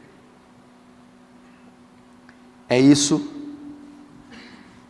que Ezequiel está dizendo.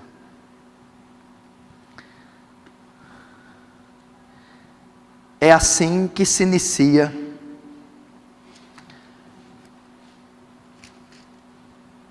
a mensagem. Bom, nós não vamos ter muito tempo, eu vou ver o que eu faço aqui.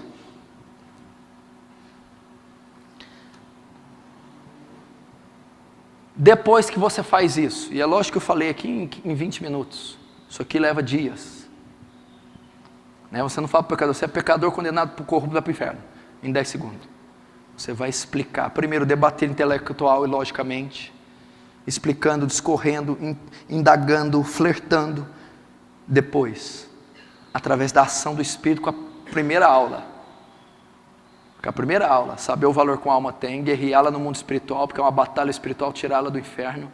Segundo, compreendendo que é uma obra sobrenatural, o Espírito que convence do pecado, do justiça e do juízo. Terceiro, orando e intercedendo por ela, para que uma porta se abra, para que você pregue, para que ela se converta. Enfim, todo esse artifício antes, porque só for anotar o que você está anotando, agora eu vou pregar para todo mundo, vou ganhar todo mundo. Sabemos que não é assim. Sabemos que vai ter que ter uma preparação ferrenha antes de você ir à guerra. Então você revelou isso a ela, um osso seco. É a primeira fase do evangelismo. E agora? Você mostrou o estado que ela se encontra. Lembra eles lá em Atos? Pedro pregando, e agora? Arrependei-vos, para que venha a vós tempos de refrigério. Arrependimento. A mensagem era proclamada para causar arrependimento. João Batista produzir frutos dignos de arrependimento. Depois vai dizer, o que faremos? E agora? Você diz que somos condenados, estamos debaixo da violenta ira. Eu me arrependo. Ou começa o processo de arrependimento. Agora é a hora de falar do amor, da graça e da misericórdia de Deus. João 3,16. Coloque aí João 3,16. Agora é hora de falar do amor, da graça e da misericórdia de Deus.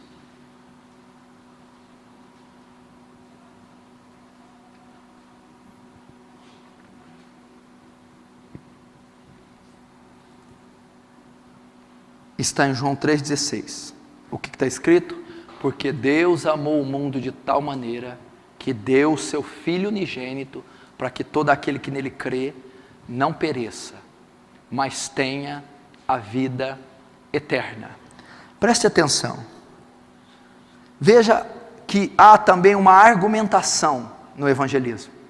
Não só eu pregar tudo tópico por tópico como uma cartilha, ou esperar que o Espírito Santo os convença sem que eu pregue também com uma certa lógica e argumentação na minha mensagem. Veja bem, você comprovou nas Escrituras que o homem é totalmente inimigo de Deus, é depravado, é condenado, e que é justo o castigo dele. Todos pecaram e destituídos estão da glória de Deus, merecem o inferno. Você tem que dizer que não há acaso no mundo estar como está, não há parcialidade. Eles pecaram, eles deixaram a Deus, eles fizeram vis, eles estão debaixo de uma sentença, é justo o castigo deles. Lembra quando o pecador, os dois da cruz foram crucificados com Jesus, e o da esquerda mexendo com Jesus, hostilizando Jesus, o outro repreende, diz, para, nosso castigo é justo, esse homem nada fez. A mesma coisa para nós, irmos para o inferno é justo, o salário do pecado é a morte, somos corruptos e depravados. Quando sabemos isso? Quando temos contato com a lei de Deus. Não conhecia o pecado se eu não conhecesse a lei, mas a lei revelou, despertou em mim o pecado, e eu me fiz transgressor da mesma. Então o homem é radicalmente corrupto, digno do inferno, merecedor do juízo, da condenação, e você evangelizando o convence disso. Mas depois você vai dizer para ele, aí é que vai entrar o plano da salvação no evangelismo. Porém, Deus, no seu infinito amor, na sua infinita misericórdia e graça, preparou para nós um plano de salvação. Como? João 3,16, mandando o seu Filho morrer por nós. Nós merecíamos, era justo sermos condenados. Ele não precisa de nós. Nós não aumentamos nem diminuímos em nada a sua glória, mas Ele, pelo seu infinito amor, nos preparou a salvação. Então é onde no evangelismo eu vou explanar o plano da salvação, da redenção que há em Cristo Jesus pelo pecador, porque eu vou mostrar o estado dele, a condenação, o juízo que ele está merecido, e depois eu vou mostrar o amor, a misericórdia e a graça de Deus, elaborando um plano, uma maneira desse pecador que merecidamente vai para o inferno, ser salvo. E eu usei João 3,16, que é o texto áureo, mas Deus preparou um plano de salvação para você. Note, você é merecedor do inferno. Ele não deixaria de ser justo se te mandasse para lá, mas Ele quer salvar. Aí você coloca 1 Timóteo capítulo 2. 1 Timóteo capítulo 2, diz assim, no versículo 3, isto é bom e aceitável diante de Deus nosso Salvador, o qual deseja que todos os homens sejam salvos, e cheguem ao pleno conhecimento da verdade, sabendo da condição caída, corrupta, e da condenação que o homem estava, por amor e misericórdia, elaborou um plano, e está dizendo aqui que é a vontade de Deus que todos se salvem, e que venha o conhecimento da verdade. Mas se eu não mereço, por que Ele faz? Porque Ele enviou o Filho dEle. Deus amou de tal maneira, há amor pela condição de condenação que o homem está, não pela condição de depravação, mas a condição de condenação. E por amor, Ele dá o que é de melhor, o seu Filho, é o sacrifício substitutivo, o sacrifício expiatório de Cristo, é Cristo se dando no nosso lugar, é Cristo se fazendo culpado em nosso lugar, é Cristo se fazendo maldição em nosso lugar, para salvar aqueles que justamente deveriam ir para o inferno. Eu vou explanar, e assim mostrando a grandeza do amor de Deus por nós e para nos salvar, para aquele pecador. Então Deus amou de tal maneira, foi por amor que Ele o fez, não foi por mérito ou por qualquer coisa, amor ágape, amor incondicional, né? Está lá, mas por que Ele fez? Amor incondicional, Romanos 5,8, sabe o que Ele fez? Deus prova o seu muito amor para conosco, tendo enviado Jesus para morrer por nós, sendo nós ainda pecadores. Depois que eu lancei, que eu explanei com o ímpio, com o pecador, e o levei a ver que ele é inimigo de Deus, agora está dizendo que Ele, por amor incondicional, tem um plano de salvação para este pecador. Não é um plano de bem-estar social, de casamento, de cura de enfermidade, é um plano de redenção, remissão, de satisfazer a justiça dEle em Cristo, em vez de satisfazer em nós. Eu vou mostrar isso. Como? Por que Ele fez? Se eu merecia, se eu era digno do inferno, eu vou discorrer com o pecador e dizer que é tudo isso, e quando eu dizer do plano de salvação, para quê? Eu não mereço tudo isso? Aí eu vou dizer, porque Ele amou você de tal maneira. Deus prova o seu muito amor para conosco, tendo enviado o seu Filho Jesus, para morrer por nós, sendo nós ainda pecadores. João 15,13 diz, ninguém tem mais amor do que esse, de entregar a sua vida pelos seus amigos. Ninguém tem maior amor que esse. Então veja só, foi por amor. Então eu estou ali evangelizando o pecador agora falando sobre o amor de Deus, incondicional, imensurável, incomensurável, a largura e a extensão e a profundidade desse amor. O pecador vai ouvir: como? Foi isso que Deus fez. Como Ele provou esse amor? Dando o Filho dele no teu lugar. Dando Cristo para morrer no teu lugar. Segundo, primeiro eu vou falar do amor. Segundo, agora eu vou falar da misericórdia. Lamentações 3, 22.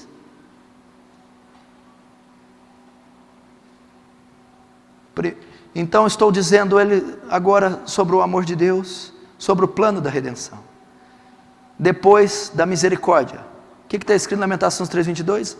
As misericórdias do Senhor são a causa de não sermos consumidos. Novas são a cada manhã. Eu vou dizer para o pecador o que é misericórdia. Não te dar o que você merece. Eu explanando toda a escritura, explicando para ele todo o processo da queda do homem, e que ele se fez culpado e merecedor do inferno, eu estou dizendo, tudo isso te torna culpado. O martelo está batido, a sentença dada, a prova autenticada, você é culpado. E por que ele não me condena? Por causa da misericórdia. Não te deu o que você merece. As misericórdias do Senhor são a causa, são as causas de não sermos consumidos, condenados. Como é que ele podia me dar? Podia. Era justo ele me dar? Era. Mas ele não te deu. Por causa de Cristo ele não te puniu. Por causa de Cristo ele não te punirá. Está evangelizando falando da misericórdia. Agora Romanos 11, 32, anota aí.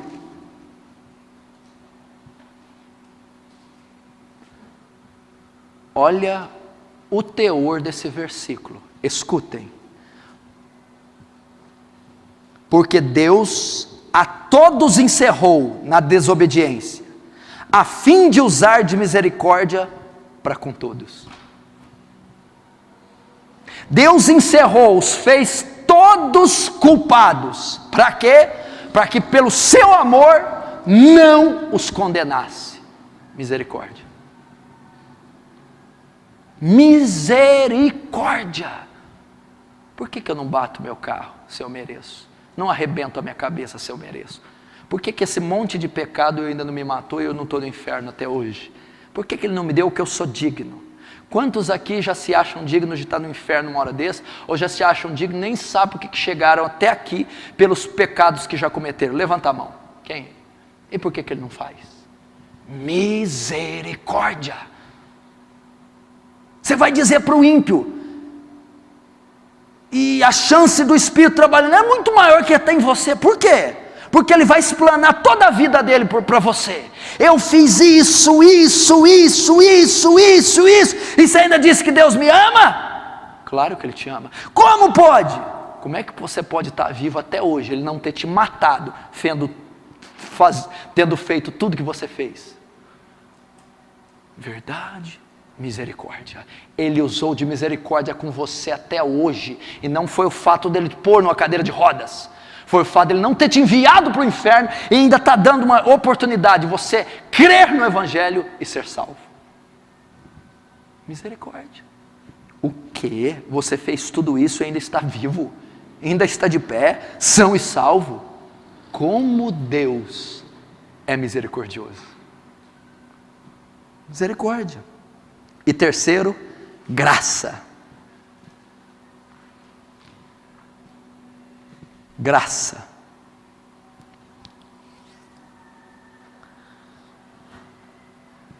Vai lá ver quantos minutos fala, Danilo, lá na câmera.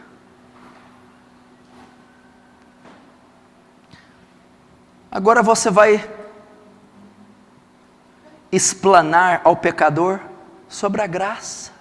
O que é a graça? Favor imerecido, benevolente de Deus. Favor imerecido. O que significa a graça? Você vai dizer, Ele o fez, Ele te salvou, Ele preparou um sacrifício expiatório, substitutivo, morreu na cruz, se fez maldição no seu lugar, sem você merecer. É um presente. Ele deu sem ter mérito e atributo algum a você. Graça. Eu vou explanar sobre a graça. Eu receber aquilo que eu não possuo mérito algum. Romanos 3:24, anota. Depois Efésios 2:6. Depois Romanos 3:20. Depois Romanos 6:14. Romanos 3:24, Efésios 2:6, Romanos 3:20, Romanos 6:14. Graça.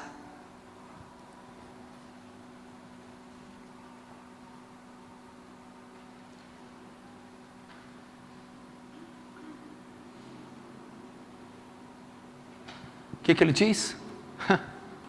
Sendo justificados gratuitamente pela sua graça, pela redenção que há em Cristo, sendo justificados, tornados justos, gratuitamente, pela sua graça, pela redenção, pelo sacrifício, pelo que Ele fez, Cristo.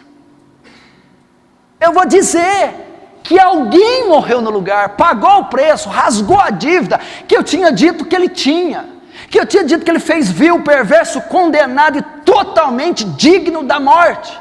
Agora eu vou dizer que alguém foi e tomou aquela sentença, rasgou aquela dívida e o justificou, e abriu a cela da prisão e disse, saia, você está livre. Mas eu não fiz nada, eu sou culpado. De graça, alguém pagou por você. O outro diz, pela graça sois salvos por meio da fé. Isso não vem de vós, é dom de Deus. Deus com trovão, com ira, não, é dom de um Deus misericordioso, gracioso, benevolente, amoroso. Isso não vem de vós, é dom de Deus, não vem de obras, para que ninguém se glorie. Pela graça. Depois outro, que diz, onde abundou o pecado, superabundou. Tem método de evangelismo mais forte do que este versículo. Você pode consistir o evangelismo nele. Onde abundou o pecado, explana do pecado e diz, você está com a cabeça na guilhotina. Depois, tudo bem, mas em Cristo superabundou a graça. A lei era tão forte que condenava, abundou, mas a graça é infinitamente maior que absolvia e perdoava o condenado. Por quê? Pela graça, de graça, sem fazer.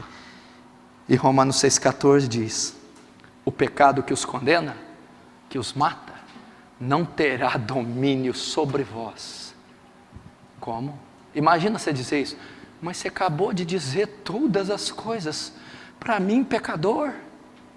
Agora você está dizendo que o pecado esse que me flagelou e vai me mandar para o inferno, não terá mais domínio sobre mim? Por quê?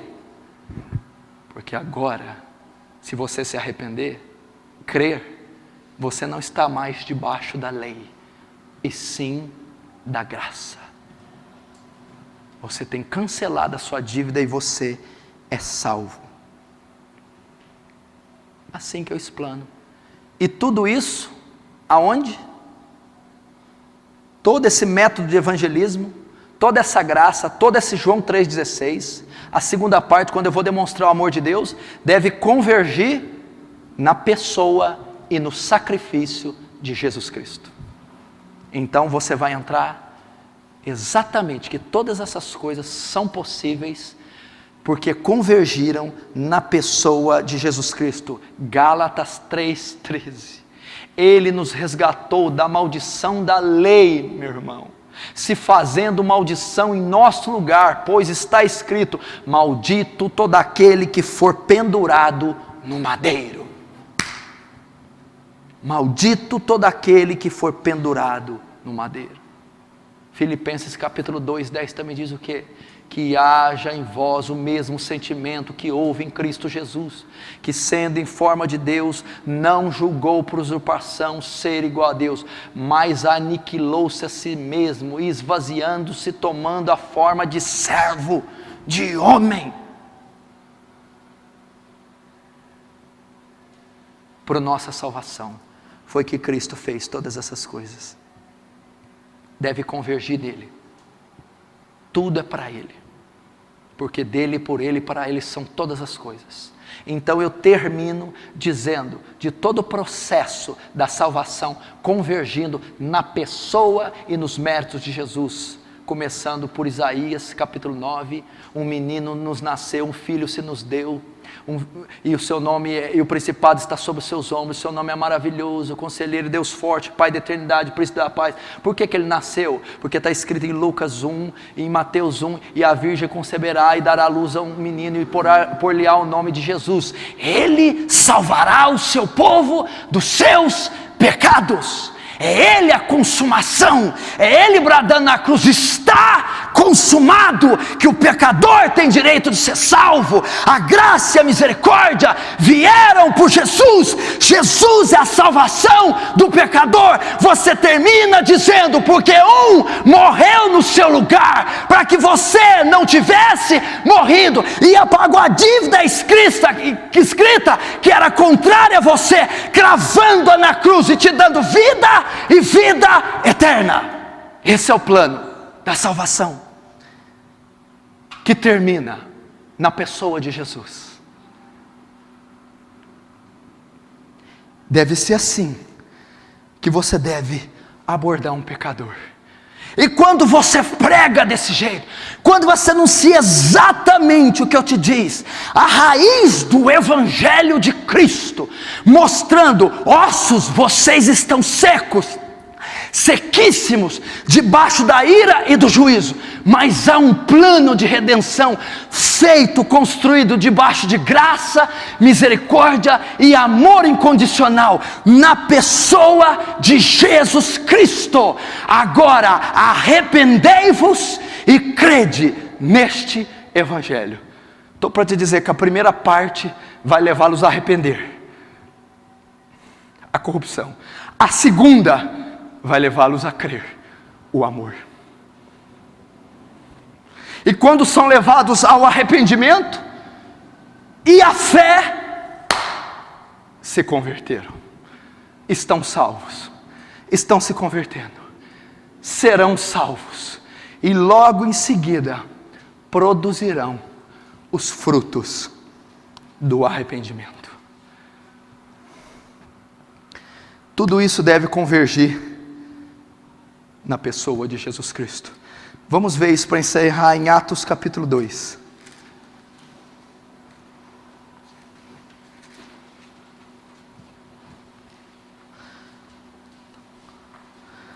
Atos capítulo 2.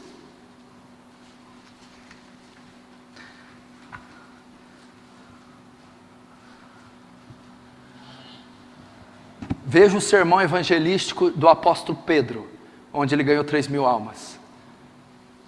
Tudo o que eu preguei consiste exatamente no que Pedro vai dizer aqui, Atos 2, no versículo 22. Varões israelitas, atendei a essas palavras: Jesus, o Nazareno, varão aprovado por Deus diante de vós, com milagres, prodígios e sinais, os quais o próprio Deus realizou por intermédio dele, entre vós. Nele corporalmente habita toda a plenitude da divindade, os atributos de Deus no evangelismo, a divindade de Cristo, a unidade com Cristo, de Deus em Cristo, 23, sendo a este entregue pelo determinado desígnio e presciência de Deus, profecia, estava predito que viria o Messias a morrer por nós. Vós o mataste, crucificando-os por mão de iníquos. Está profetizado que seria entregue na mão de pecadores, e a cruz seria o objeto da nossa redenção, o qual, porém, Deus ressuscitou, rompendo os grilhões da morte, porque não era possível que ele fosse retido por ela, porque a respeito dele diz Davi, diante de mim vai sempre o Senhor, porque está a minha mão direita, para que eu não seja abalado. Por isso se alegrou o meu coração, e a minha língua exultou. Além disso também a minha própria carne repousará em esperança, porque não deixarás minha alma na morte, nem permitirá que teu santo veja a corrupção. O corpo de Jesus não se degradou, muito menos ele pecou, porque foi tentado, mas sem pecado. 28, fizeste-me conhecer os caminhos da vida, enche-me-á de alegria na tua esperança. Irmãos, seja-me permitido dizer-vos claramente a respeito do patriarca Davi, que ele morreu e foi sepultado, e o seu túmulo permanece entre nós até hoje. Sendo pois profeta, sabendo que Deus lhe havia jurado que um dos seus descendentes se assentaria no seu trono, prevendo isto, referiu-se à ressurreição de Cristo. É o que Paulo consistia a sua pregação. Nós pregamos a Cristo crucificado e ressurreto, que nem foi deixado à morte, nem o seu corpo experimentou a corrupção. A este Jesus ressuscitou dos mortos, e nós somos testemunhas. Exaltado, pois, à destra de Deus, sendo recebido do Pai a promessa do Espírito Santo, derramou isto que vedes e ouvis. Porque Davi não subiu aos céus, mas ele mesmo declara: disse o Senhor a meu Senhor, assenta-te à minha direita, até que põe os teus inimigos por estrado dos seus pés. Esteja absolutamente certa, pois toda a casa de Israel, de que este Jesus que vós crucificaste, Deus o fez Senhor e Cristo. 37, olha o efeito da mensagem. Ouvindo eles essas coisas, compungiram-se, mexeu o coração, e perguntaram a Pedro e os apóstolos: que faremos? Arrependeram-se, creram, e respondeu-lhe: arrependei-vos e cada um de vós seja batizado em nome de Jesus Cristo para a remissão dos vossos pecados, e recebeis o dom do Espírito Santo, pois para vós é a promessa dos vossos filhos. E agora no 40, com muitas outras palavras deu testemunho e exortava-os dizendo: salvai-vos dessa geração perversa. Agora com frutos vocês prossigam. 41, então os que aceitaram a palavra e foram batizados, havendo ali naquele dia um acréscimo de quase 3.000 pessoas. Esse foi o evangelismo bíblico, o evangelismo da igreja de Atos. Estude tudo o que você anotou, estude tudo que está nessa aula, reveja esse vídeo, discorra. Há muito mais que isso. Em 2 horas não é possível dizer aquilo que está escrito há 2000 anos, e você verá o resultado que Deus determinou para você ter, assim você terá. Amém? Vamos ficar de pé, vamos encerrar.